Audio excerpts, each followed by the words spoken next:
बलूचिस्तान में दहशतगर्दों के खिलाफ ऑपरेशन में शहीद होने वाले मेजर रबनवाज गिलानी को मुकम्मल फौजी एजाज के साथ मुजफ्फराबाद में सुपुर्द खाक कर दिया गया। शहीद मेजर रबनवाज गिलानी का जनाजा मुजफ्फराबाद में उनकी रिहाइशगाह अल्लामा इकबाल नीलम ब्रिज से उठाया गया। शहीद की नमाज जनाजा यूनिवर्सिटी कॉलेज ग्राउंड में अदा की गई, जिसमें वजीर आजम आजाद कश्मीर, काबीना अरकान, सियासी क़यादत और आला फौजी हुकाम ने शिरकत की।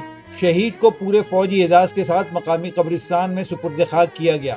मेजर रबनवाज शहीद का खानदान मुजफ्फराबाद शहर के मारूफ खानदानों में शुमार किया जाता है। मेजर रबनवाज गुज़िश्ता रोज फितना अल हिंदुस्तान के दहशतगर्दों से फायरिंग के तबादले में शहीद हुए थे।